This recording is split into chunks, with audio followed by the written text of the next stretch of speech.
The Smoky Mirror. 3,000 years ago, there was a human, just like you and me, who lived near a city surrounded by mountains. The human was studying to become a medicine man, to learn the knowledge of his ancestors, but he didn't completely agree with everything he was learning. In his heart, he felt there must be something more. One day, as he slept in a cave, he dreamed that he saw his own body sleeping. He came out of the cave on the night of a new moon. The sky was clear, and he could see millions of stars. Then something happened inside of him that transformed his life forever. He looked at his hands, he felt his body, and he heard his own voice say, "I am made of light. I am made of stars." He looked at the stars again, and he realized that it's not the stars that create light, but rather light that creates the stars. Everything is made of light, he said, and the space in between isn't empty. And he knew that everything that exists is one living being, and that light is the messenger of life, because it is alive and contains all information. Then he realized that although he was made of stars, he was not those stars. I am in between the stars, he thought.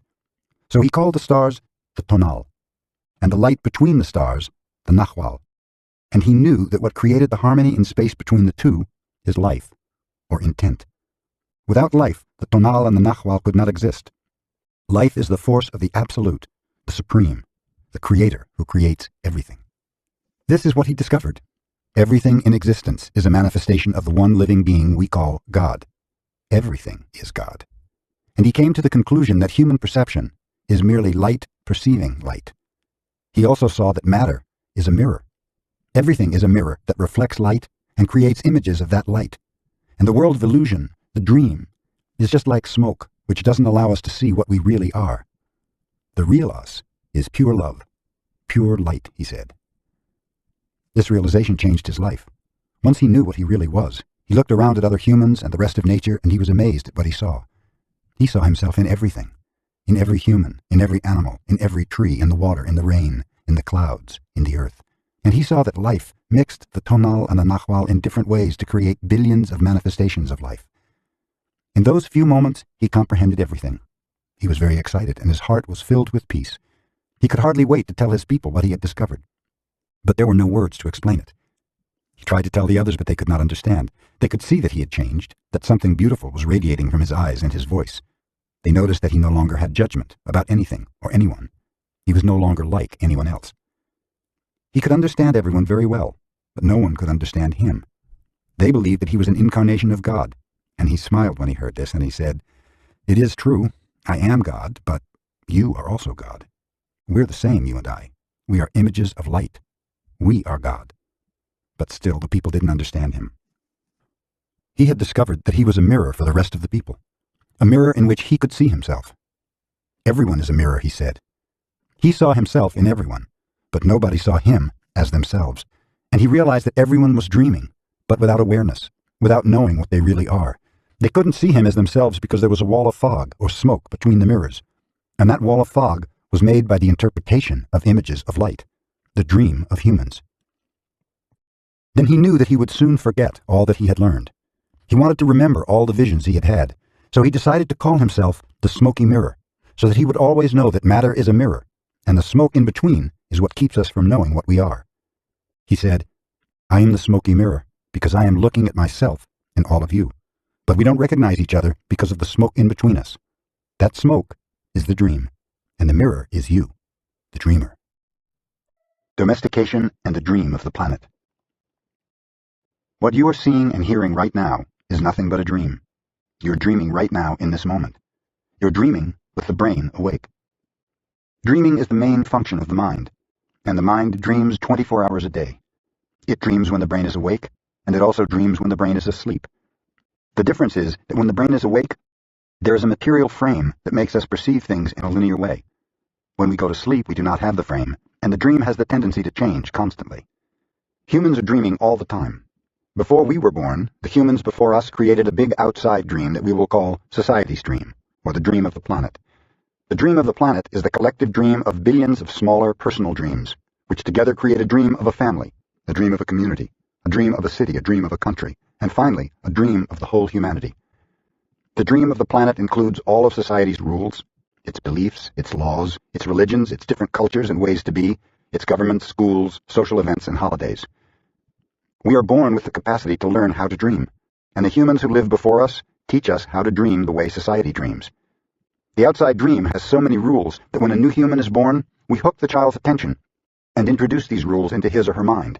The outside dream uses mom and dad, the schools, and religion to teach us how to dream. Attention is the ability we have to discriminate and to focus only on that which we want to perceive. We can perceive millions of things simultaneously, but using our attention, we can hold whatever we want to perceive in the foreground of our mind. The adults around us hooked our attention and put information into our minds through repetition. That is the way we learned everything we know. By using our attention, we learned a whole reality, a whole dream. We learned how to behave in society, what to believe and what not to believe, what is acceptable and what is not acceptable, what is good and what is bad, what is beautiful and what is ugly, what is right and what is wrong. It was all there already, all that knowledge, all those rules and concepts about how to behave in the world. When you were in school, you sat in a little chair and put your attention on what the teacher was teaching you. When you went to church, you put your attention on what the priest or minister was telling you. It is the same dynamic with mom and dad, brothers and sisters. They were all trying to hook your attention. We also learn to hook the attention of other humans, and we develop a need for attention which can become very competitive. Children compete for the attention of their parents, their teachers, their friends. Look at me, look what I'm doing. Hey, I'm here. The need for attention becomes very strong and continues into adulthood. The outside dream hooks our attention and teaches us what to believe, beginning with the language that we speak. Language is the code for understanding and communication between humans. Every letter, every word in each language is an agreement.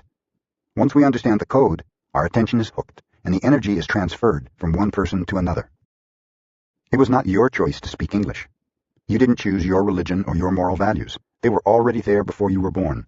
We never had the opportunity to choose what to believe or what not to believe. We never chose even the smallest of these agreements. We didn't even choose our own name. As children, we didn't have the opportunity to choose our beliefs, but we agreed with the information that was passed to us from the dream of the planet via other humans. The only way to store information is by agreement. The outside dream may hook our attention, but if we don't agree, we don't store that information. As soon as we agree, we believe it, and this is called faith. To have faith is to believe unconditionally. That's how we learn as children. Children believe everything adults say. We agree with them, and our faith is so strong that the belief system controls our whole dream of life. We didn't choose these beliefs, and we may have rebelled against them, but we were not strong enough to win the rebellion. The result is surrender to the beliefs with our agreement. I call this process the domestication of humans, and through this domestication, we learn how to live and how to dream. In human domestication, the information from the outside dream is conveyed to the inside dream, creating our whole belief system. First, the child is taught the names of things: mom, dad, milk, bottle. Day by day, at home, at school, at church, and from television, we are told how to live, what kind of behavior is acceptable. The outside dream teaches us how to be a human. We have a whole concept of what a woman is and what a man is, and we also learn to judge. We judge ourselves, we judge other people, we judge the neighbors. Children are domesticated the same way that we domesticate a dog, a cat, or any other animal. In order to teach a dog, we punish the dog, and we give it rewards. We train our children whom we love so much the same way that we train any domesticated animal, with a system of punishment and reward. We're told, you're a good boy, or you're a good girl when we do what mom and dad want us to do. When we don't, we are a bad girl, or a bad boy. When we went against the rules, we were punished. When we went along with the rules, we got a reward. We were punished many times a day, and we were also rewarded many times a day. Soon we became afraid of being punished, and also afraid of not receiving the reward. The reward is the attention that we got from our parents or from other people like siblings, teachers, and friends. We soon develop a need to hook other people's attention in order to get the reward. The reward feels good, and we keep doing what others want us to do in order to get the reward.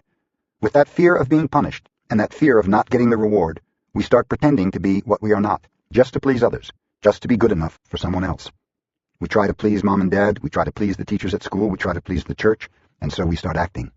We pretend to be what we are not because we are afraid of being rejected. The fear of being rejected becomes the fear of not being good enough. Eventually, we become someone that we are not. We become a copy of mama's beliefs, daddy's beliefs, society's beliefs, and religion's beliefs. All our normal tendencies are lost in the process of domestication. And when we're old enough for our mind to understand, we learn the word no. The adults say, don't do this and don't do that. We rebel and say no, because we are defending our freedom. We want to be ourselves, but we are very little, and the adults are big and strong. After a certain time we are afraid because we know that every time we do something wrong, we're going to be punished. The domestication is so strong that at a certain point in our life we no longer need anyone to domesticate us. We don't need mom or dad, the school, or the church to domesticate us. We're so well trained that we are our own domesticator. We are an auto-domesticated animal. We can now domesticate ourselves according to the same belief system we were given and using the same system of punishment and reward. We punish ourselves when we don't follow the rules according to our belief system. We reward ourselves when we are the good boy or the good girl. Just as the government has a book of laws that rule the society's dream, our belief system is the book of laws that rules our mind. Without question, whatever is in that book of law is our truth. We base all of our judgments according to the book of law, even if these judgments go against our own inner nature. Even moral laws, like the 10 Commandments, are programmed into our mind in the process of domestication.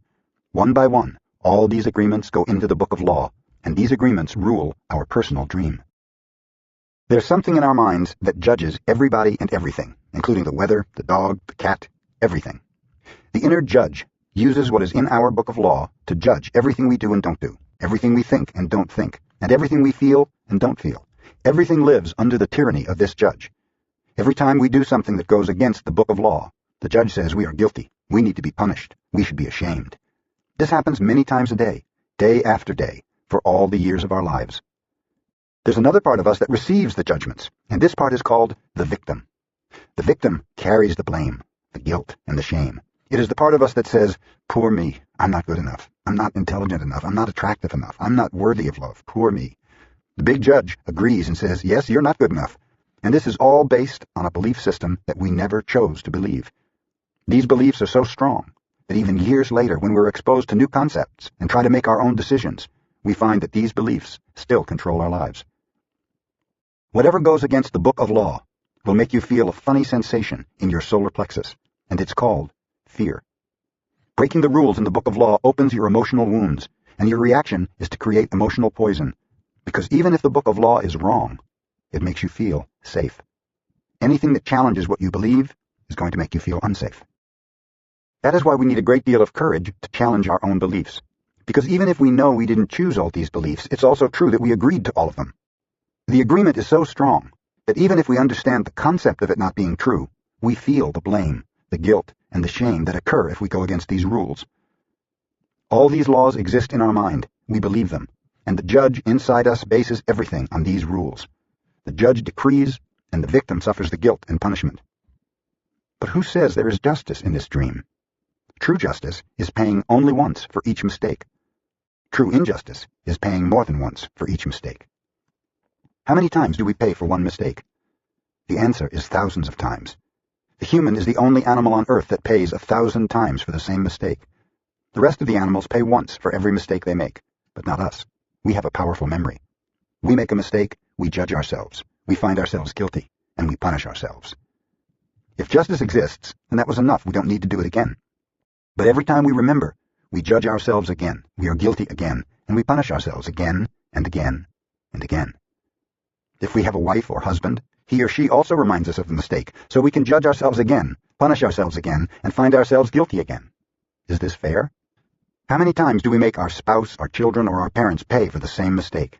Every time we remember the mistake, we blame them again and send them all the emotional poison we feel at the injustice, and then we make them pay again for the same mistake.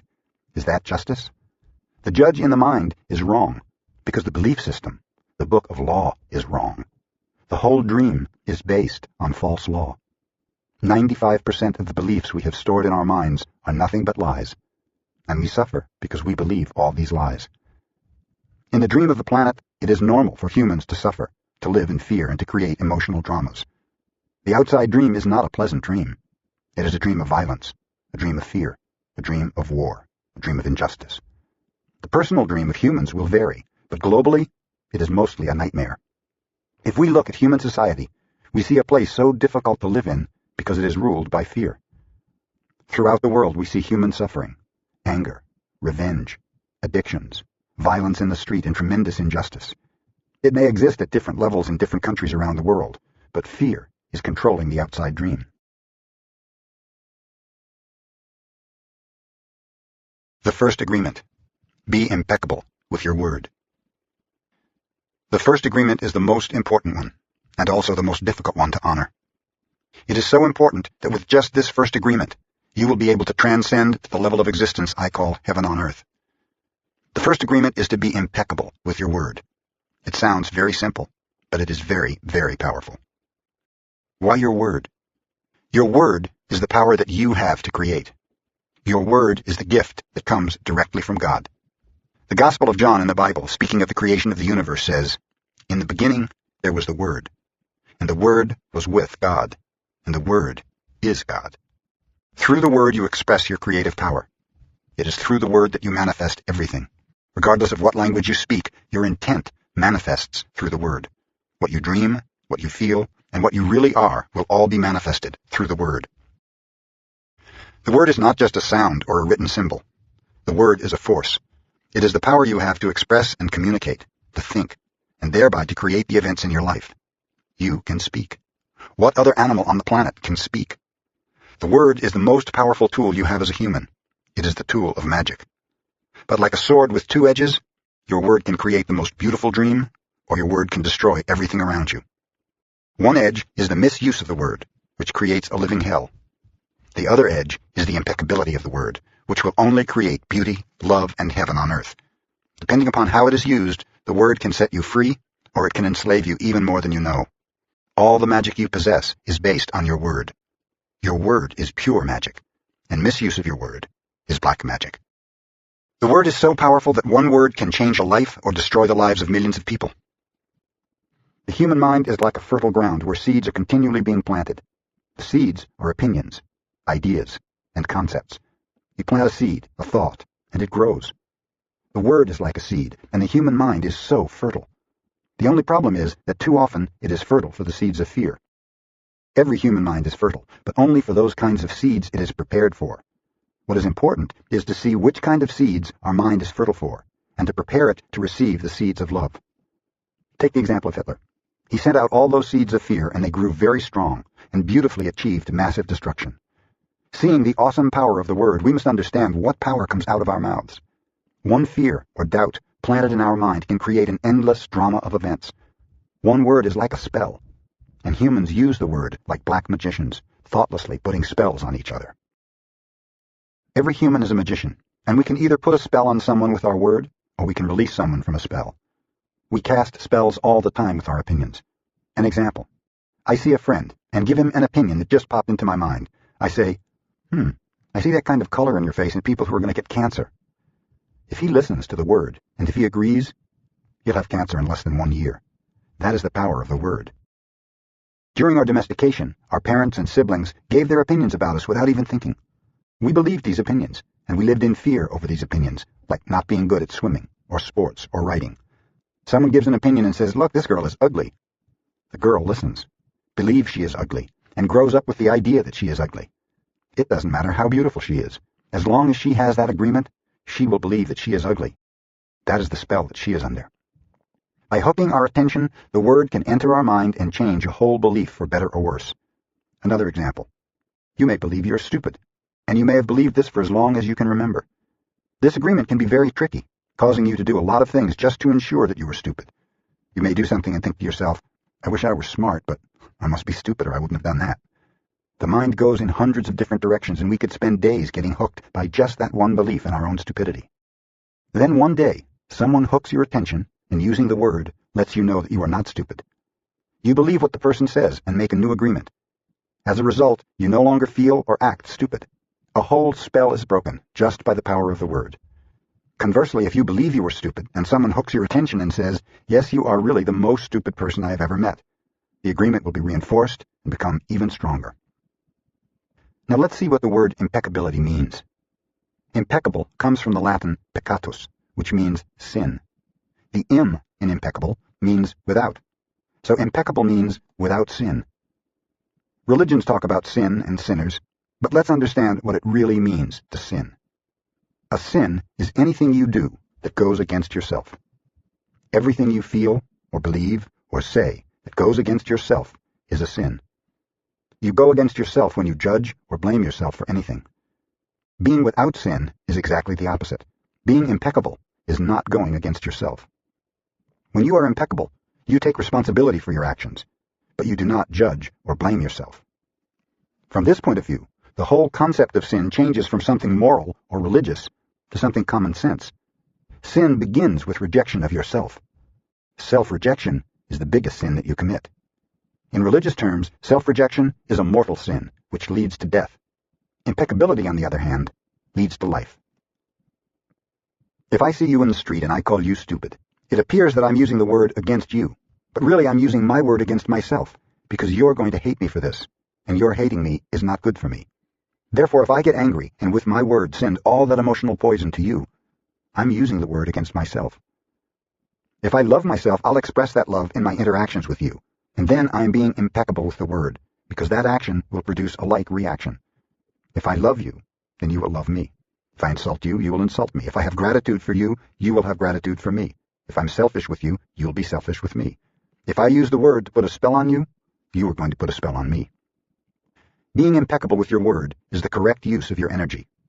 It means to use your energy in the direction of truth and love for yourself.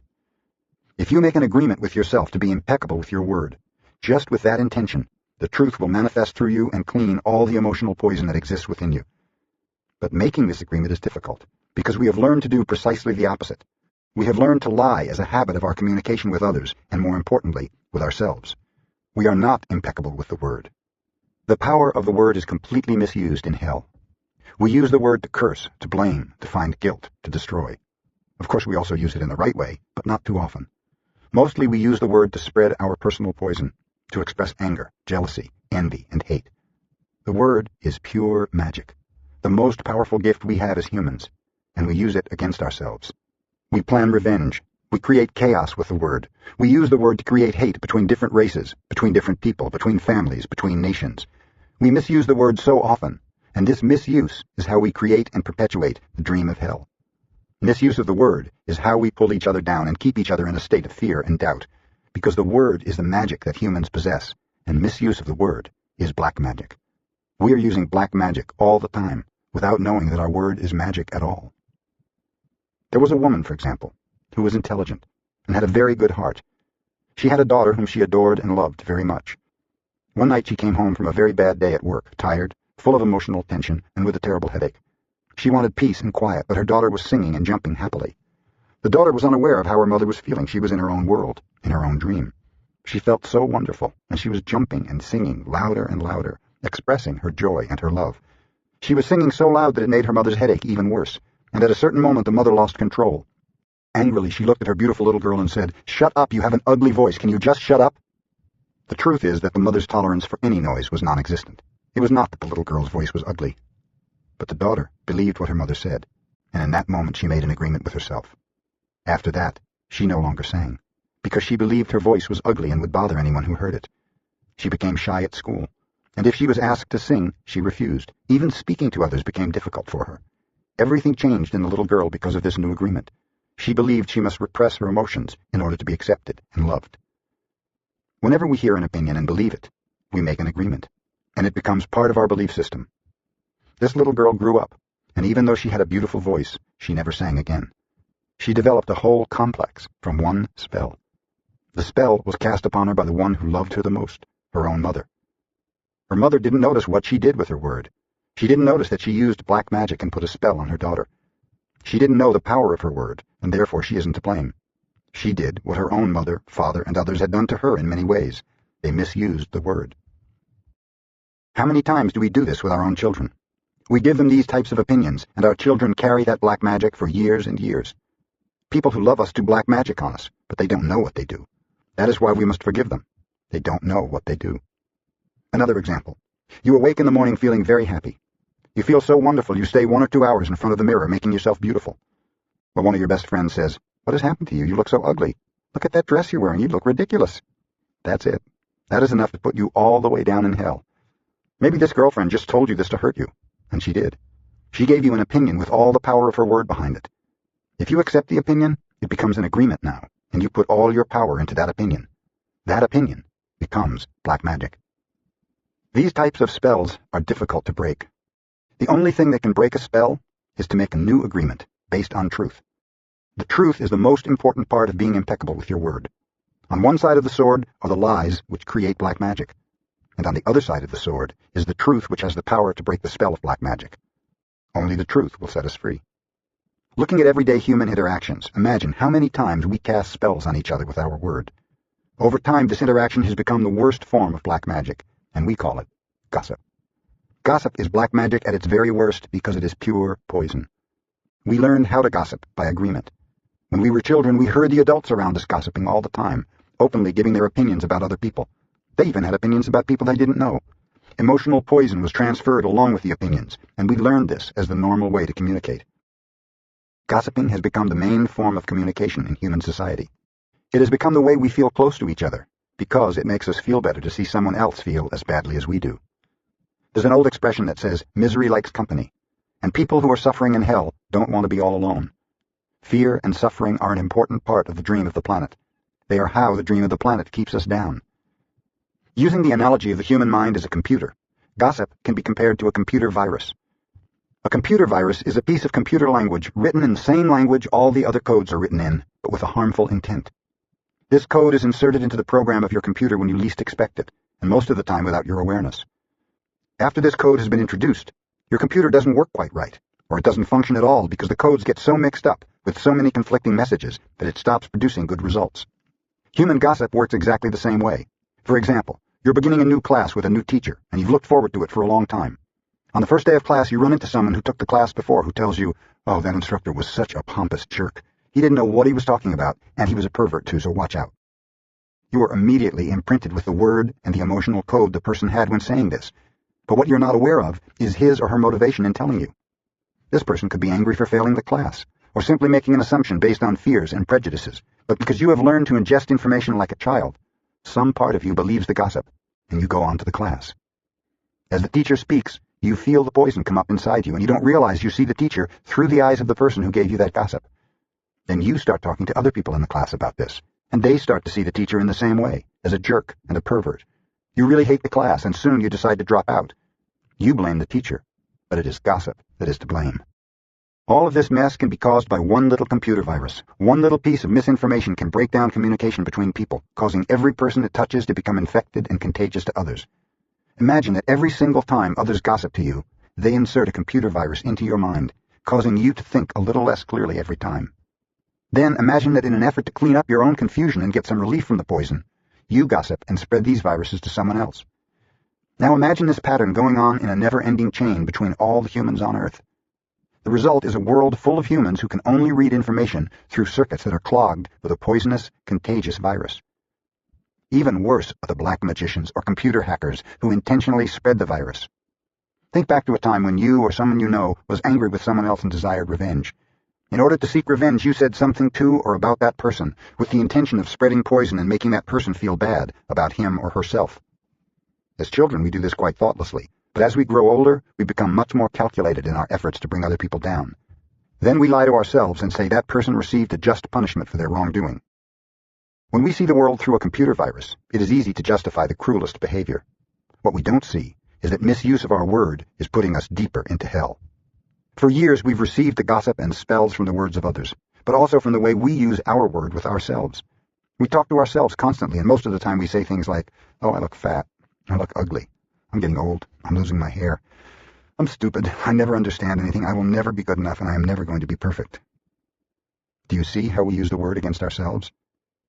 We must begin to understand what the word is and what the word does. If you understand the first agreement, be impeccable with your word, you begin to see all the changes that can happen in your life. Changes first in the way you deal with yourself, and later in the way you deal with other people, especially those you love the most. Consider how many times you have gossiped about the person you love the most to gain the support of others for your point of view. How many times have you hooked other people's attention and spread poison about your loved one in order to make your opinion right? Your opinion is nothing but your point of view. It is not necessarily true. Your opinion comes from your beliefs, your own ego, and your own dream. We create all this poison and spread it to others just so we can feel right about our own point of view. If we adopt the first agreement and become impeccable with our word, any emotional poison will eventually be cleaned from our mind and from our communication and our personal relationships, including with our pet dog or cat. Impeccability of the word will also give you immunity from anyone putting a negative spell on you. You'll only receive a negative idea if your mind is fertile ground for that idea. When you become impeccable with your word, Your mind is no longer fertile ground for words that come from black magic. Instead, it is fertile for the words that come from love. You can measure the impeccability of your word by your level of self-love. How much you love yourself and how you feel about yourself are directly proportionate to the quality and integrity of your word. When you are impeccable with your word, you feel good, you feel happy, and at peace. You can transcend the dream of hell just by making the agreement to be impeccable with your word. Right now, I'm planting that seed in your mind. Whether or not the seed grows depends upon how fertile your mind is for the seeds of love. It's up to you to make the agreement to be impeccable with your word. Nurture this seed, and as it grows in your mind, it will generate more seeds of love to replace the seeds of fear. The first agreement will change the kind of seeds your mind is fertile for. The first agreement is one you should make if you want to be free, if you want to be happy, if you want to transcend the level of existence that is hell. To be impeccable with your word is very powerful. Use the word in the correct way. Use the word to share your love. Use white magic, beginning with yourself. Tell yourself how wonderful you are, how great you are. Tell yourself how much you love yourself. Use the word to break all those teeny tiny agreements that make you suffer. Just this one agreement can change your whole life. Impeccability of the word can lead you to personal freedom, to huge success and abundance. It can take away all fear and transform it into joy and love. Just imagine what you can create with impeccability of the word. You can transcend the dream of fear and live a different life. You can live in heaven in the middle of thousands of people living in hell because you are immune to that hell. You can attain the kingdom of heaven from this one agreement. Be impeccable with your word. The second agreement. Don't take anything personally. The second agreement is don't take anything personally. Whatever happens around you, don't take it personally. Using an earlier example, if I see you on the street and I say, "Hey, you are so stupid," without knowing you, it's not about you, it's about me. If you take it personally, then perhaps you believe you're stupid. Maybe you think to yourself, how does he know? Is he clairvoyant? Or can everybody see how stupid I am? You take it personally because you agree with whatever was said. As soon as you agree, the poison goes through you, and you are trapped in the dream of hell. What causes you to be trapped is what we call personal importance. Personal importance, or taking things personally, is the maximum expression of selfishness because we make the assumption that everything is about me. During the period of our education or our domestication, we learn to take everything personally. We think we are responsible for everything. Me, always me. Nothing other people do is because of you. It is because of themselves. All people live in their own dream, in their own mind. They are in a completely different world from the one we live in. When we take something personally, we make the assumption that they know what is in our world, and we try to impose our world on their world. Even when a situation seems so personal, even if others insult you directly, it has nothing to do with you. What they say, what they do, and the opinions they give are according to the agreements they have in their own minds. Their point of view comes from all the programming they received during domestication. If someone gives you an opinion and says, "Hey, you look so fat," don't take it personally, because the truth is that this person is dealing with his or her own feelings, beliefs, and opinions. That person tried to send poison to you, and if you take it personally, then you take that poison, and it becomes yours. Taking things personally makes you easy prey for these predators, the black magicians. They can hook you easily with one little opinion and feed you whatever poison they want, and because you take it personally, you eat it up. You eat all their emotional garbage, and now it becomes your garbage. But if you do not take things personally, you are immune in the middle of hell. Immunity to poison in the middle of hell is the gift of this agreement. When you take things personally, you feel offended, and your reaction is to defend your beliefs and create conflicts. You make something big out of something so little because you have the need to be right and make everybody else wrong. You also try hard to be right by giving them your own opinions. In the same way, whatever you feel and do is just a projection of your own personal dream, a reflection of your own agreements. What you say, what you do, what you think or feel, and the opinions you have are according to the agreements you have made. And these opinions have nothing to do with me. It is the way you see the world. It is nothing personal, because you are dealing with yourself, not with me. Others are going to have their own opinion according to their belief system, so nothing they think about me is really about me, but it is about them. You may even tell me, "Hey, what you're saying is hurting me." But it is not what I am saying that is hurting you. It is that you have wounds that I touch by what I have said. You are hurting yourself. There is no way that I can take this personally, not because I don't believe in you or don't trust you, but because I know that you see the world with different eyes, with your eyes. You create an entire picture or movie in your mind, and in that picture, you are the director. You are the producer. You are the main actor or actress. Everyone else is a secondary actor or actress. It is your movie. The way you see that movie is according to the agreements you have made with life. Your point of view is something personal to you. It is no one's truth but yours.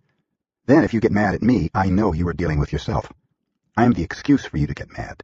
And you get mad because you are afraid. Because you are dealing with fear. If you're not afraid, there is no way you will get mad at me or hate me. If you're not afraid, there's no way you'll be jealous or sad. If you live without fear, if you love, there is no place for any of those emotions. If you don't feel any of those emotions, it is logical that you will feel good. When you feel good, everything around you is good. When everything around you is great, everything makes you happy. You're loving everything that's around you because you're loving yourself. You're happy with the movie that you're producing. Happy with your agreements with life. You're at peace, and you live in that state of bliss where everything is wonderful and everything is beautiful. In that state of bliss, you are making love all the time with everything that you perceive. Whatever people do, feel, think, or say, don't take it personally. If they tell you how wonderful you are, they're not saying that because of you. You know you're wonderful. It is not necessary to believe other people who tell you that you're wonderful. Don't take anything personally. Even if someone got a gun and shot you in the head, it was nothing personal. Even at that extreme. Even the opinions you have about yourself are not necessarily true. Therefore, you don't need to take whatever you hear in your own mind personally. The mind has the ability to talk to itself, but it also has the ability to hear information that is available from other realms.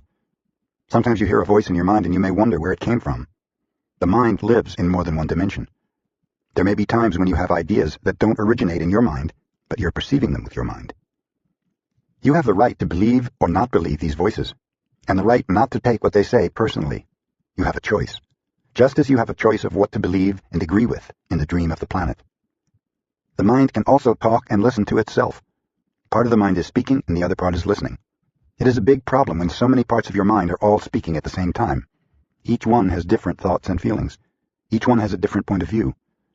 The programming in the mind, all of those agreements we have made, are not necessarily compatible with each other. Every agreement is like a separate living being with its own personality. All these little living beings create inner conflict because they're alive and they each have a voice. There are conflicting agreements that go against other agreements, and on until it becomes a big war in the mind.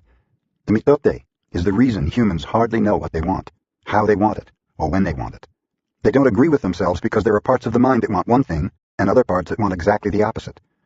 Only by making an inventory of our agreements will we uncover all of the conflicts in the mind and eventually make order out of the chaos of the mitote. Don't take anything personally, because by taking things personally you set yourself up to suffer for nothing. Humans are addicted to suffering at different levels and to different degrees, and we support each other in maintaining these addictions. Humans agree to help each other suffer. If you have the need to be abused, you'll find it easy to be abused by others. Likewise, if you're with people who need to suffer, something in you makes you abuse them. It is as if they have a note on their back that says, "Please kick me."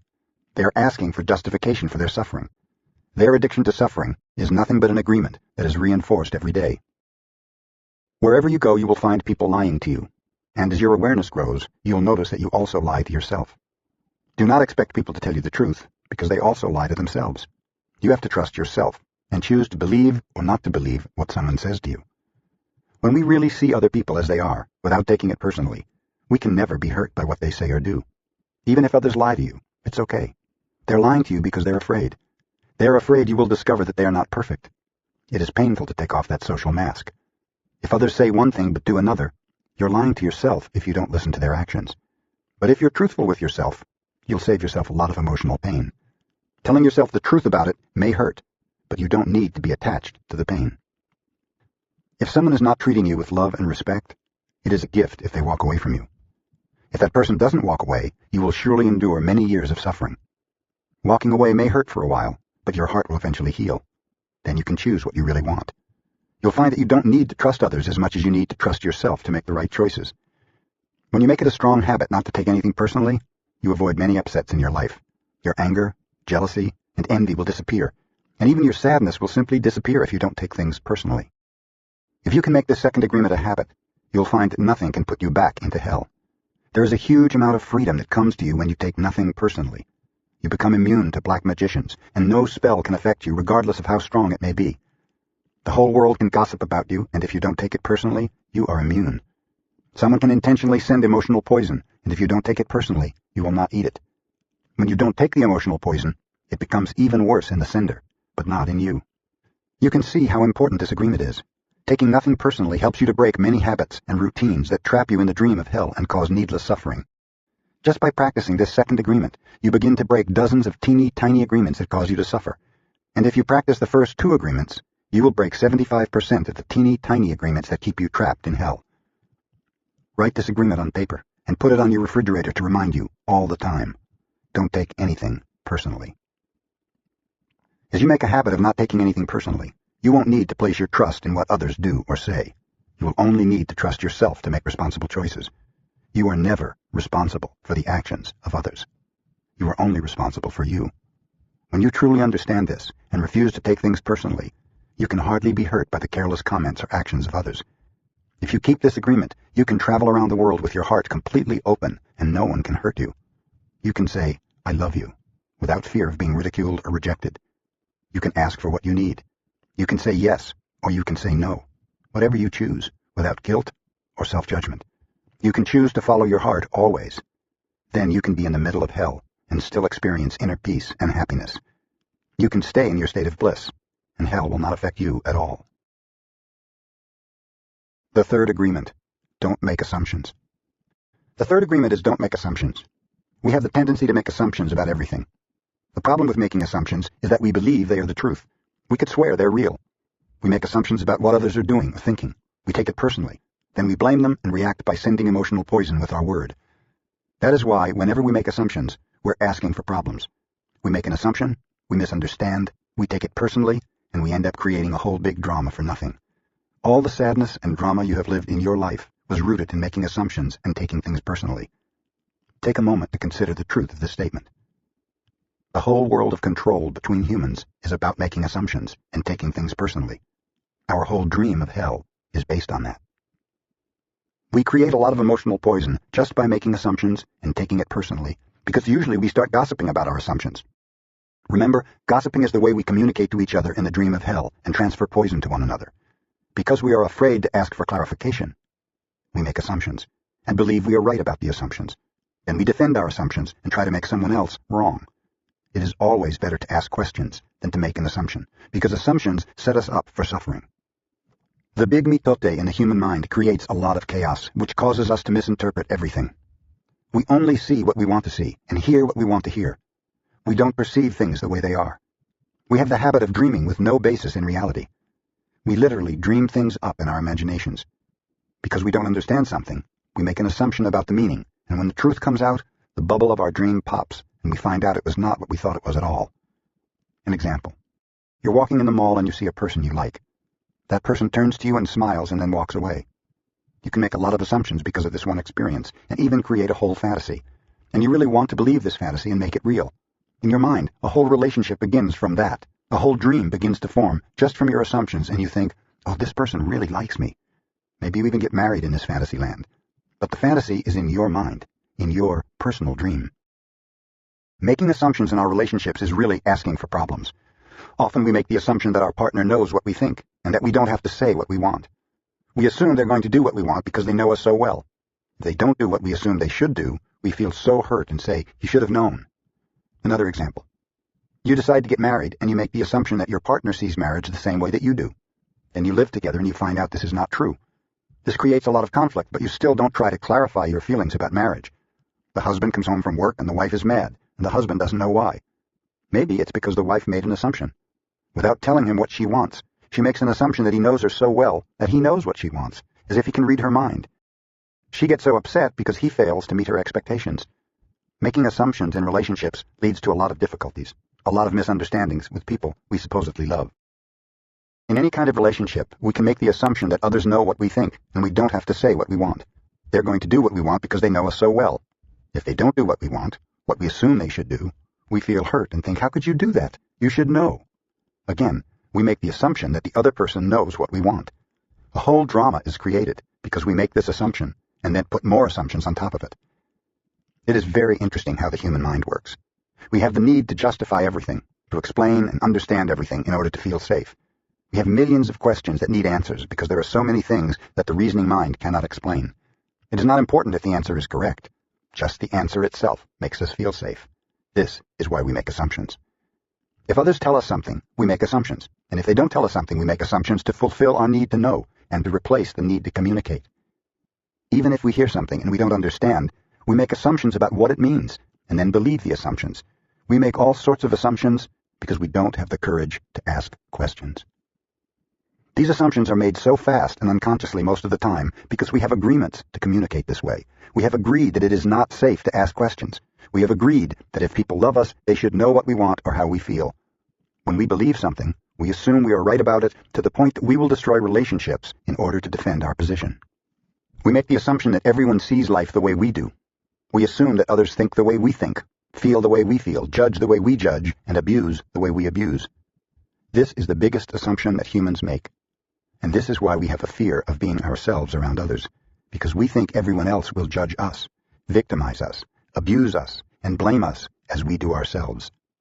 So even before others have a chance to reject us, we have already rejected ourselves. That is the way the human mind works. We also make assumptions about ourselves, and this creates a lot of inner conflict. We overestimate or underestimate ourselves because we haven't taken the time to ask ourselves questions and to answer them. Perhaps you need to gather more facts about a particular situation. Or maybe you need to stop lying to yourself about what you truly want. Often when you go into a relationship with someone you like, you have to justify why you like that person. You only see what you want to see and you deny there are things you don't like about that person. Then you make assumptions, and one of the assumptions is, my love will change this person. But this is not true. Your love will not change anybody. If others change, it's because they want to change, not because you can change them. Real love is accepting other people the way they are, without trying to change them. If we try to change them, this means we don't really like them. Find someone whom you don't have to change at all. It is much easier to find someone who is already the way you want him or her to be, instead of trying to change that person. Also, that person must love you just the way you are, so he or she doesn't have to change you at all. If others feel they have to change you, that means they really don't love you just the way you are. So why be with someone if you're not the way he or she wants you to be? We have to be what we are, so we don't have to present a false image. Just imagine the day that you stop making assumptions with your partner, and eventually with everyone else in your life. The way you communicate will change completely, and your relationships will no longer suffer from conflicts created by mistaken assumptions. One way to keep yourself from making assumptions is to ask questions. Make sure the communication is clear. If you don't understand, ask. Have the courage to ask questions until you are clear as you can be, and even then, do not assume you know all there is to know about a given situation. Once you hear the answer, you will not have to make assumptions because you will know the truth. Also, find your voice to ask for what you want. Everybody has the right to tell you no or yes, but you always have the right to ask. Likewise, everybody has the right to ask you, and you have the right to say yes or no. If you don't understand something, it is better for you to ask and be clear instead of making an assumption. The day you stop making assumptions, you will communicate cleanly and clearly, free of emotional poison. Without making assumptions, your word becomes impeccable. With clear communication, all of your relationships will change, not only with your partner, but with everyone else. You won't need to make assumptions because everything will become clear. This is what I want. This is what you want. If we communicate in this way, our word becomes impeccable. If all humans could communicate with impeccability of the word, there would be no wars, no violence, no misunderstandings. All human problems would be resolved if we could just have good, clear communication. This, then, is the third agreement. Don't make assumptions. Just saying this sounds easy, but it is difficult to do. It is difficult because we so often do exactly the opposite. We have all these habits and routines that we are not even aware of. Becoming aware of these habits and understanding the importance of this agreement is the first step. But understanding its importance is not enough. Information or an idea is merely the seed in your mind. What will really make the difference is action. Taking the action over and over again strengthens your will, nurtures the seed, and establishes a solid foundation for the new habit to grow. After many repetitions, these new agreements will become second nature, and you will see how the magic of your word transforms you from a black magician into a white magician. A white magician uses the word for creation, giving, sharing, and loving. By making this one agreement a habit, your whole life will be completely transformed. When you transform your whole dream, magic just happens in your life. What you need comes to you easily, because spirit moves freely through you. This is the mastery of intent, the mastery of love and gratitude, and the mastery of life. This is the goal of the Toltec. This is the path to personal freedom. The fourth agreement. Always do your best. There is just one more agreement, but it's the one that allows the other three to become deeply ingrained habits. The fourth agreement is about the action of the first three. Always do your best. Under any circumstance, always do your best. No more and no less. But keep in mind that your best is never going to be the same from one moment to the next. Everything is alive and changing all the time, so your best will sometimes be high quality, and other times it will not be as good. When you wake up refreshed and energized in the morning, your best will be better than when you're tired at night. Your best will be different when you're healthy as opposed to sick, or sober as opposed to drunk. Your best will depend on whether you're feeling wonderful and happy, or angry and upset. In your everyday moods, your best can change from one moment to another, from 1 hour to the next, from one day to another. Your best will also change over time. As you build the habit of the 4 new agreements, your best will become better than it used to be. Regardless of the quality, keep doing your best. No more and no less than your best. If you try too hard to do more than your best, you will spend more energy than is needed, and in the end, your best will not be enough. When you overdo, you deplete your body and go against yourself, then it takes you longer to accomplish your goal. But if you do less than your best, you subject yourself to frustrations, self-judgment, guilt, and regrets. Just do your best. In any circumstance in your life, it doesn't matter if you're sick or tired. If you always do your best, there is no way you can judge yourself. And if you don't judge yourself, there is no way you're going to suffer from guilt, blame, and self-punishment. By always doing your best, you will break a big spell that you have been under. Doing your best, you're going to live your life intensely. You're going to be productive. You're going to be good to yourself, because you will be giving yourself to your family, to your community, to everything.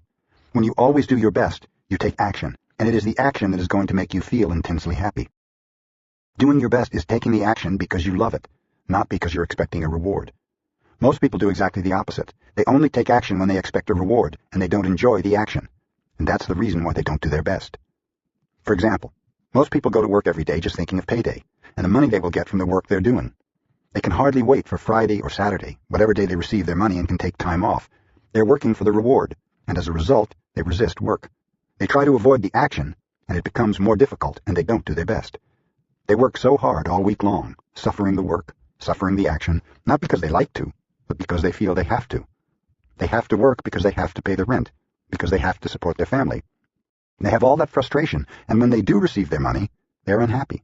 They have 2 days to rest, to do what they want to do, and what do? They try to escape. They get drunk because they don't like themselves. They don't like their life. There are many ways that we hurt ourselves when we don't like who we are. On the other hand, if you take action just for the sake of doing it, without expecting a reward, you'll find that you enjoy every action you do.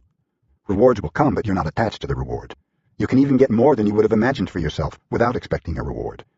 When you do your best, you don't give the judge the opportunity to find you guilty or to blame you. If you've done your best and the judge tries to judge you according to your book of laws, you've got the answer. I did my best. There are no regrets. That is why we always do our best. It is not an easy agreement to keep, but this agreement is really going to set you free. When you do your best, you learn to accept yourself, but you have to be aware and learn from your mistakes. Learning from your mistakes means you practice. Look honestly at the results and keep practicing. This increases your awareness. Do your best because you want to do it, not because you have to do it, not because you were trying to please the judge, and not because you are trying to please other people. If you take action because you have to, then there's no way you're going to do your best. Then it's better not to do it. Action is about living fully. Inaction is the way that we deny life. Inaction is sitting in front of the television every day for years because you're afraid to be alive and take the risk of expressing what you are. Expressing what you are is taking action. You can have many great ideas in your head, but what makes the difference is the action. Without action upon an idea, there will be no manifestation, no results, and no reward. A good example of this comes from the story about Forrest Gump. He didn't have great ideas, but he took action. He was happy because he always did his best at whatever he did. He was richly rewarded without expecting any reward at all. Taking action is being truly alive. It's taking the risk to go out and express your dream. This is different than imposing your dream on someone else, because everyone has the right to express his or her dream. God is life in action. The best way to say, I love you, God, is to live your life doing your best. The best way to say, thank you, God, is by letting go of the past and living in the present moment, right here and now. Whatever life takes away from you, let it go. When you surrender and let go of the past, you allow yourself to be fully alive in the moment. Letting go of the past means you can enjoy the dream that is happening right now. If you live in a past dream, you don't enjoy what is happening right now because you'll always wish it to be different than it is. There is no time to miss anyone or anything because you are alive. Not enjoying what is happening right now is living in the past and being only half alive. This leads to self-pity, suffering, and tears. You were born with the right to be happy. You were born with the right to love, to enjoy, and to share your love. You are alive, so take your life and enjoy it. Don't resist life passing through you, because that is God passing through you. Just to be, to take a risk and enjoy your life is all that matters. Say no when you want to say no, and yes when you want to say yes. You have the right to be you, but you can only be you when you do your best. When you don't do your best, you're denying yourself the right to be you. That's a seed that you should really nurture in your mind. You don't need knowledge or great philosophical concepts. You don't need the acceptance of others. You need to express your own divinity by being alive and by loving yourself and others. The first 3 agreements will only work if you do your best. Don't expect that you will always be able to be impeccable with your word. Your routine habits are too strong and firmly rooted in your mind, but you can do your best. Don't expect that you will never take anything personally. Just do your best. Don't expect that you will never make another assumption, but you can certainly do your best. By doing your best, the habits of misusing your word, taking things personally, and making assumptions will become weaker and less frequent with time. You don't need to judge yourself, feel guilty, or punish yourself if you cannot keep these agreements. If you do your best, always, over and over again, you will become a master of transformation. You are a master of speaking your language because you practiced. Everything you have ever learned, you learned through repetition. You learned to write, to drive, and even to walk by repetition. Practice makes the master. By doing your best, you become a master. Action is what makes the difference. If you do your best in the search for personal freedom, in the search for self-love, you will discover that it's just a matter of time before you find what you're looking for. It's not about daydreaming or sitting for hours dreaming in meditation. You have to stand up and be a human. You have to honor the man or woman that you are. Respect your body, enjoy your body, love your body, feed, clean, and heal your body. Exercise and do what makes your body feel good. Your own body is a manifestation of God, and if you honor your body, everything will change for you. When you practice giving love to every part of your body, you plant seeds of love in your mind, and when they grow, you will love, honor, and respect your body immensely. Every action then becomes a ritual in which you are honoring God. After that, the next step is honoring God with every thought, every emotion, every belief. Every thought becomes a communion with God, and you will live a dream without judgments, victimization, and free of the need to gossip and abuse yourself. The 4 agreements are a summary of the mastery of transformation, one of the masteries of the Toltec. When you honor these 4 agreements together, there is no way that you will live in hell. If you are impeccable with your word, if you don't take anything personally, if you don't make assumptions, if you always do your best, then you are going to have a beautiful life. The dream of the planet will be transformed into your personal dream of heaven. The knowledge is there. It's just waiting for you to use it. The 4 agreements are there. You just need to adopt these agreements and respect their meaning and power. Just do your best to honor these agreements. They are so simple and logical that even a child can understand them. But you must have a very strong will to keep these agreements. Why? Because wherever we go, we find that our path is full of obstacles. Everyone tries to sabotage our commitment to these new agreements, and everything around us is a setup for us to break them. The problem is all the other agreements that are a part of the dream of the planet. They are alive, and they are very strong. That's why you need to be a great hunter, a great warrior who can defend these 4 agreements with your life. Your happiness, your freedom, your entire way of living depends on it. The warrior's goal is to transcend this world, to escape from this hell and never come back. As the Toltecs teach us, the reward is to transcend the human experience of suffering, to become the embodiment of God. That is the reward. We really need to use every bit of power we have to succeed in keeping these agreements. So if you fall, do not judge.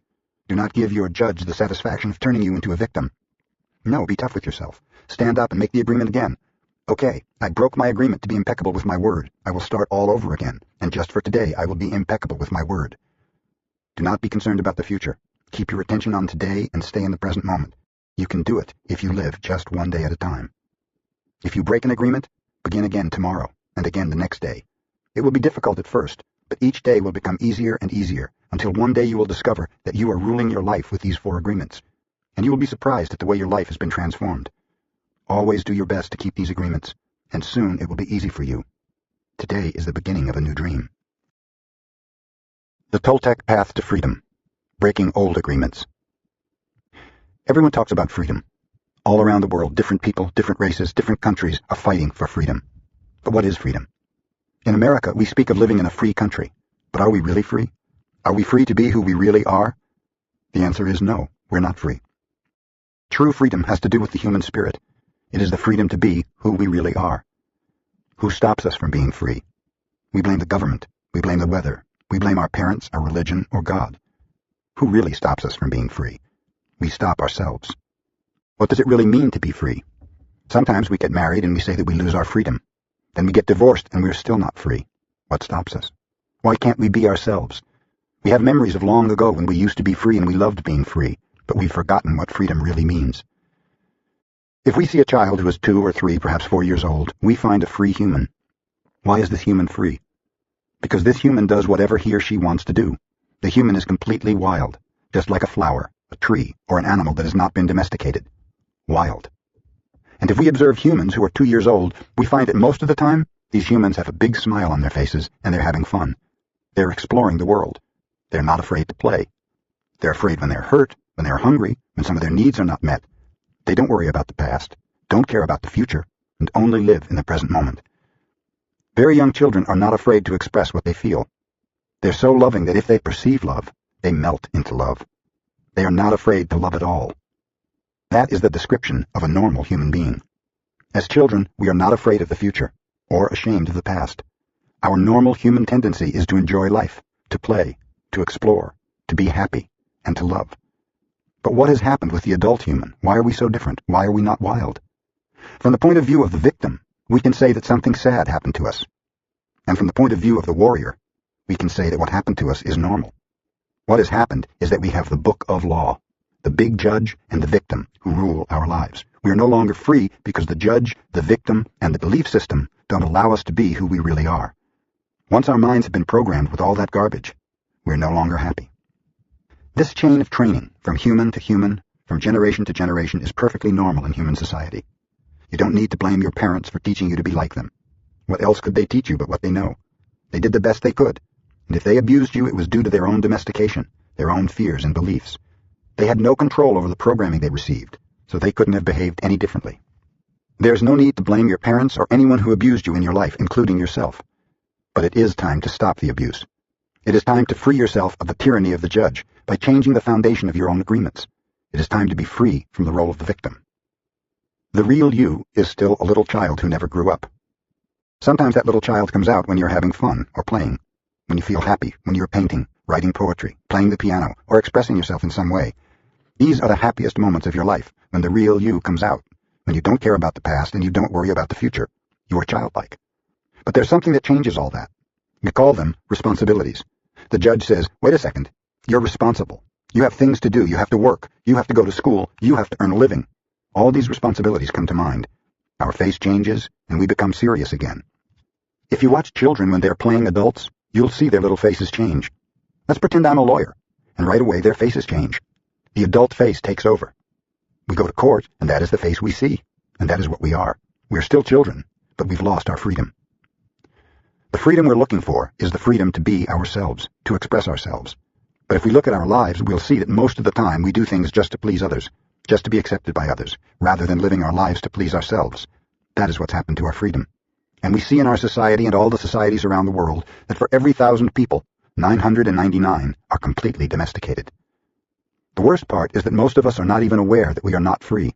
There's something inside us that whispers to us that we are not free, but we do not understand what it is and why we are not free. The problem with most people is that they live their lives and never discover that the judge and the victim rule their mind, and therefore they don't have a chance to be free. The first step toward personal freedom is awareness. We need to be aware that we are not free in order to be free.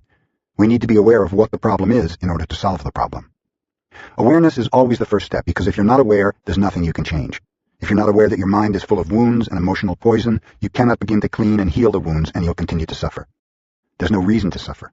With awareness, you can rebel and say, this is enough. You can look for a way to heal and transform your personal dream. The dream of the planet is just a dream. It is not even real. If you go into the dream and start challenging your beliefs, you'll find that most of the beliefs that guided you into the wounded mind are not even true. You'll find that you suffered all those years of drama for nothing. Why? because the belief system that was put inside your mind is based on lies.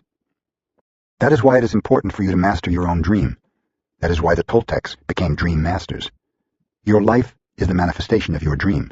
It is an art, and you can change your life any time if you aren't enjoying the dream. Dream masters create a masterpiece of life. They control the dream by making choices.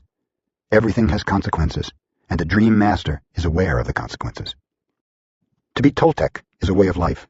It is a way of life where there are no leaders and no followers, where you have your own truth and live your own truth. A Toltec becomes wise, becomes wild, and becomes free again. When we talk about the Toltec path to freedom, we find that they have an entire map for breaking free of domestication.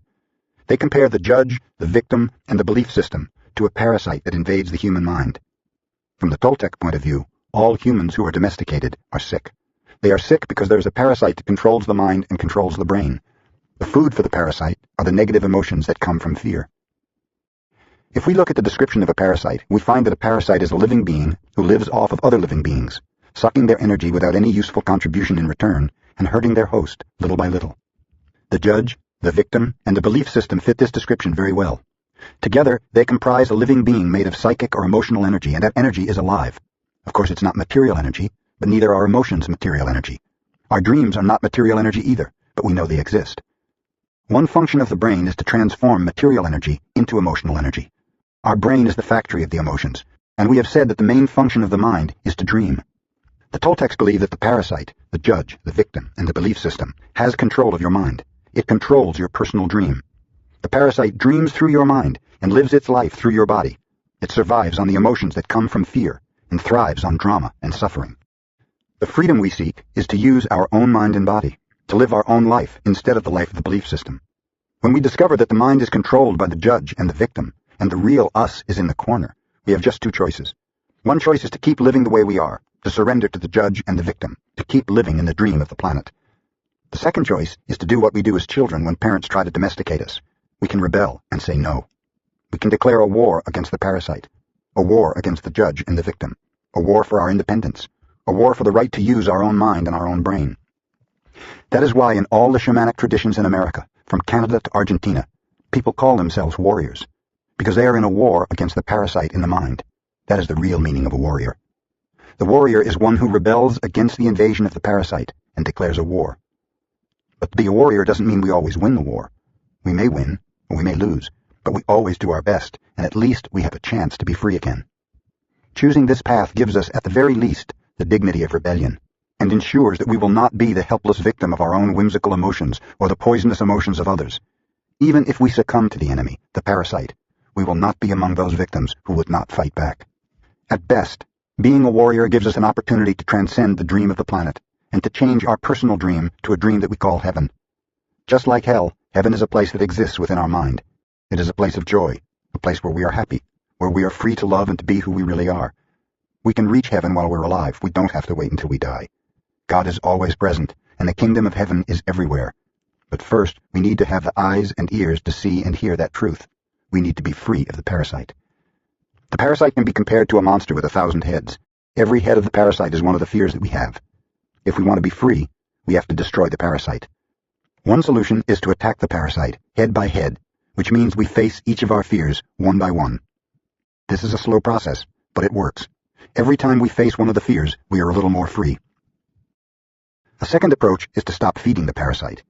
If we don't give the parasite any food, we kill the parasite by starvation. To do this, we have to gain control of our emotions. We have to refrain from fueling the emotions that come from fear. This is easy to say, but it is very difficult to do. It is difficult because the judge and the victim control our mind. The third solution is called the initiation of the dead. The initiation of the dead is found in many traditions and esoteric schools around the world. We find it in Egypt, India, Greece, and America. This is a symbolic death, which kills the parasite without harming our physical body. When we die symbolically, the parasite has to die. This is faster than the first two solutions, but it is even more difficult to do. We need a great deal of courage to face the angel of death. We need to be very strong. Let's take a closer look at each of these solutions. The art of transformation, the dream of the second attention. We've learned that the dream you're living now is the result of the outside dream, hooking your attention and feeding you all of your beliefs. The process of domestication can be called the dream of the first attention, because it was how your attention was used for the first time to create the first dream of your life. One way to change your beliefs is to focus your attention on all those agreements and beliefs and change the agreements with yourself. In doing this, you're using your attention for the second time, thus creating the dream of the second attention, or the new dream. The difference is that you're no longer innocent. When you were a child, this was not true. You didn't have a choice. But you're no longer a child. Now it's up to you to choose what to believe and what not to believe. You can choose to believe in anything, and that includes believing in yourself. The first step is to become aware of the fog that is in your mind. You must become aware that you are dreaming all the time. Only with awareness do you have the possibility of transforming your dream. If you have the awareness that the whole drama of your life is the result of what you believe, and what you believe is not real, then you can begin to change it. However, to really change your beliefs, you need to focus your attention on what it is that you want to change. You have to know which agreements you want to change before you can change them. So the next step is to develop awareness of all the self-limiting, fear-based beliefs that make you unhappy. You take an inventory of all that you believe, all your agreements, and through this process, you begin the transformation. The Toltecs called this the art of transformation, and it's a whole mastery. You achieve the mastery of transformation by changing the fear-based agreements that make you suffer, and reprogramming your own mind in your own way.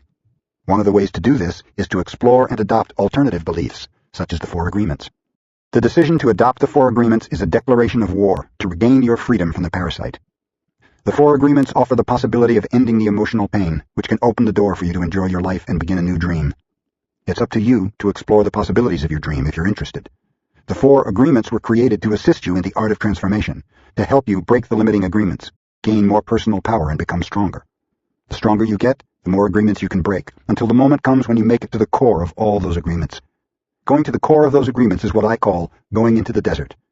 When you go into the desert, you meet your demons face to face. After coming out of the desert, all those demons become angels. Practicing the 4 new agreements is a big act of power. Breaking the spell of black magic in your mind requires great personal power. Every time you break an agreement, you gain extra power. You start by breaking agreements that are very small and require less power. As those smaller agreements are broken, your personal power will increase until you reach a point when you can finally face the big demons in your mind. For example, the little girl who was told not to sing is now 20 years old, and she still does not sing. One way she can overcome the belief that her voice is ugly is to say, "Okay, I will try to sing even if I do sing badly."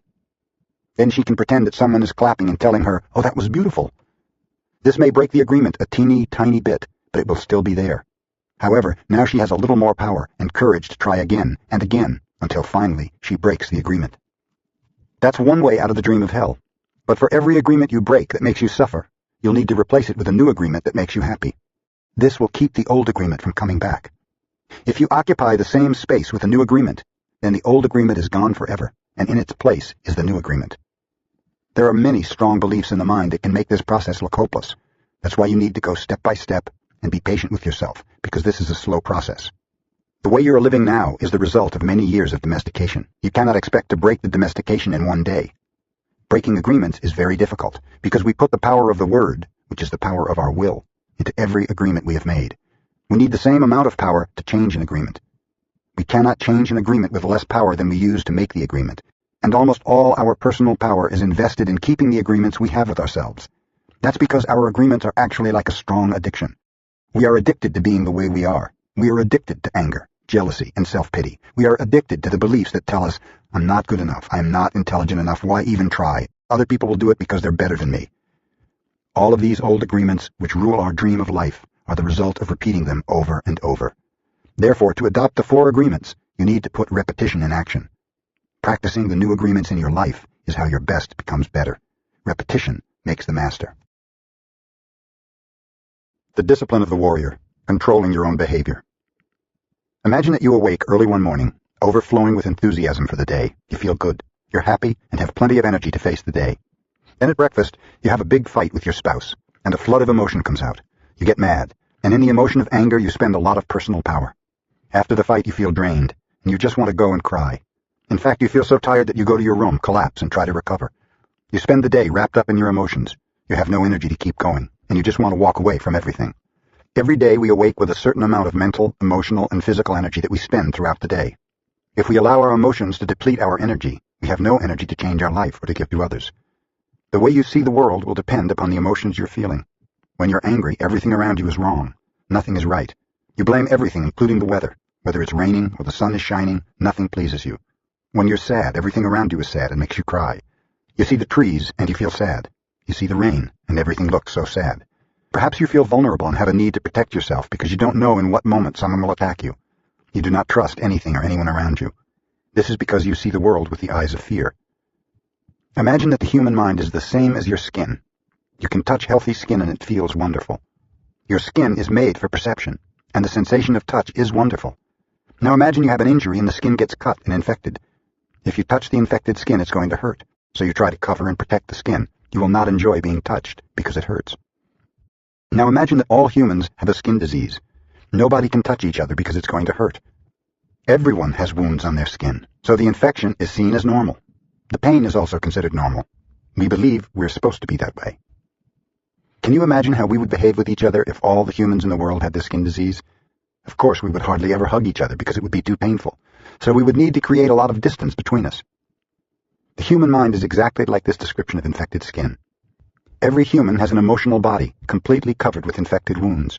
Each wound is infected with emotional poison, the poison of all the emotions that makes us suffer, such as hate, anger, envy, and sadness. An action of injustice opens a wound in the mind, and we react with emotional poison because of the concepts and beliefs we have about injustice and what is fair. The mind is so wounded and full of poison by the process of domestication that everyone describes the wounded mind as normal. This is considered normal, but I can tell you, it is not normal. We have a dysfunctional dream of the planet, and humans are mentally sick with a disease called fear. The symptoms of the disease are all the emotions that make humans suffer: anger, hate, sadness, envy, and betrayal. When the fear is too great, the reasoning mind begins to fail, and we call this mental illness. Psychotic behavior occurs when the mind is so frightened and the wounds so painful that it seems better to break contact with the outside world. If we can see our state of mind as a disease, we find there is a cure. We don't have to suffer any longer. First, we need the truth to open the emotional wounds, take the poison out, and heal the wounds completely. How do we do this? We must forgive those we feel have wronged us, not because they deserve to be forgiven, but because we love ourselves so much, we don't want to keep paying for the injustice. Forgiveness is the only way to heal. We can choose to forgive because we feel compassion for ourselves. We can let go of the resentment and declare, that's enough. I will no longer be the big judge that goes against myself. I will no longer beat myself up and abuse myself. I will no longer be the victim. First, we need to forgive our parents, our brothers, our sisters, our friends, and God. Once you forgive God, you can finally forgive yourself. Once you forgive yourself, the self-rejection in your mind is over. Self-acceptance begins, and the self-love will grow so strong that you will finally accept yourself just the way you are. That's the beginning of the free human. Forgiveness is the key. You will know you have forgiven someone when you see them and you no longer have an emotional reaction. You'll hear the name of the person and you'll have no emotional reaction. When someone can touch what used to be a wound and it no longer hurts you, then you know you have truly forgiven. The truth is like a scalpel. The truth is painful because it opens all of the wounds which are covered by lies so that we can be healed. These lies are what we call the denial system. It's a good thing we have the denial system because it allows us to cover our wounds and still function. But once we no longer have any wounds or any poison, we don't need to lie anymore. We don't need the denial system because a healthy mind, like healthy skin, can be touched without hurting. It's pleasurable for the mind to be touched when it's clean. The problem with most people is that they lose control of their emotions. It is the emotions that control the behavior of the human, not the human who controls the emotions. When we lose control, we say things that we don't want to say, and do things that we don't want to do. That's why it is so important to be impeccable with our word, and to become a spiritual warrior. We must learn to control the emotions so we have enough personal power to change our fear-based agreements, escape from hell, and create our own personal heaven. How are we to become a warrior? There are certain characteristics of the warrior that are nearly the same around the world. The warrior has awareness. That's very important. We are aware that we are at war, and the war in our minds requires discipline. Not the discipline of a soldier, but the discipline of a warrior. Not the discipline from the outside to tell us what to do and what not to do, but the discipline to be ourselves, no matter what. The warrior has control, not control over another human, but control over one's own emotions, control over oneself. It is when we lose control that we repress the emotions, not when we are in control. The big difference between a warrior and a victim is that the victim represses, and the warrior refrains. Victims repress because they are afraid to show the emotions, afraid to say what they want to say. To refrain is not the same thing as repression. To refrain is to hold the emotions and to express them in the right moment, not before, not later. That is why warriors are impeccable. They have complete control over their own emotions, and therefore over their own behavior. The initiation of the dead, embracing the angel of death. The final way to attain personal freedom is to prepare ourselves for the initiation of the dead, to take death itself as our teacher. What the angel of death can teach us is how to be truly alive. We become aware that we can die at any moment. We have just the present to be alive. The truth is that we don't know if we're going to die tomorrow. Who knows? We have the idea that we have many years in the future, but do we? If we go to the hospital and the doctor tells us that we have 1 week to live, what are we going to do? As we've said before, we have two choices. One is to suffer because we're going to die and to tell everyone, poor me, I'm going to die, and really create a huge trauma. The other choice is to use every moment to be happy, to do what we really enjoy doing. If we only have 1 week to live, let's enjoy life. Let's be alive. We can say, I'm going to be myself. No longer am I going to run my life trying to please other people. No longer am I going to be afraid of what they think about me. What do I care what others think if I'm going to die in 1 week? I'm going to be myself. The angel of death can teach us to live every day as if it is the last day of our life, as if there may be no tomorrow. We can begin each day by saying, I'm awake. I see the sun. I'm going to give my gratitude to the sun and everything and everyone because I'm still alive. 1 more day to be myself. That is the way I see life. That is what the angel of death taught me, to be completely open, to know that there's nothing to be afraid of. And of course I treat the people I love with love, because this may be the last day that I can tell you how much I love you. I don't know if I'm going to see you again, so I don't want to fight with you. What if I had a big fight with you and I told you all those emotional poisons that I have against you and you die tomorrow? Oops. Oh my God, the judge will get me so bad, and I will feel so guilty for everything that I told you. I will even feel guilty for not telling you how much I love you. The love that makes me happy is the love that I can share with you. Why do I need to deny that I love you? It is not important if you love me back. I may die tomorrow, or you may die tomorrow.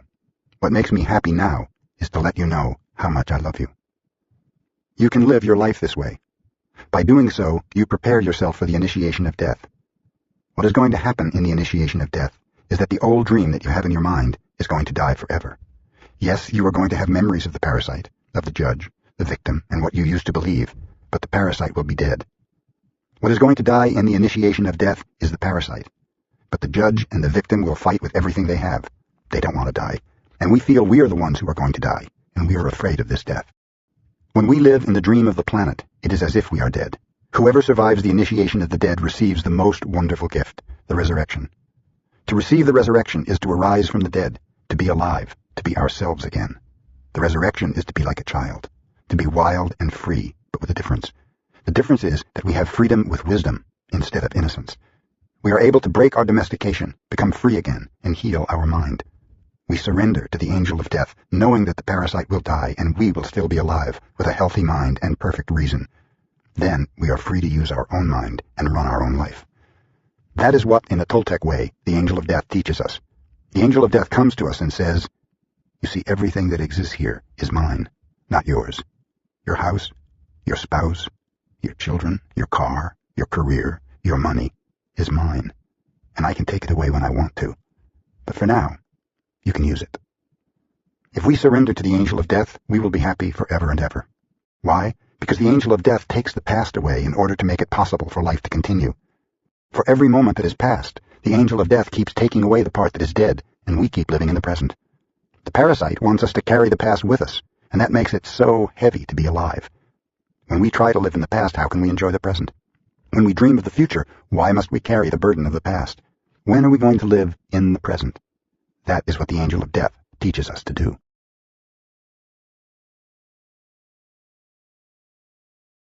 The new dream, heaven on earth.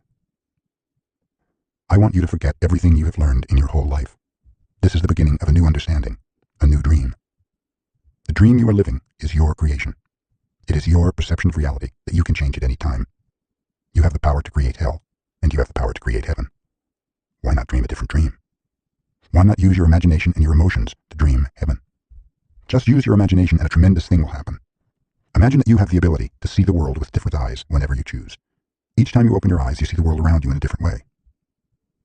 Close your eyes now, and then open them and look outside. What you'll see is love coming out of the trees, love coming out of the sky, love coming out of the light. You will perceive love from everything around you. This is the state of bliss. You perceive love directly from everything, including yourself and other humans. Even when humans are sad or angry, behind these feelings, you can see that they are also sending love. Using your imagination and your new eyes of perception, I want you to see yourself living a new life, a new dream, a life where you don't need to justify your existence, and you are free to be who you really are. Imagine that you have permission to be happy and to really enjoy your life.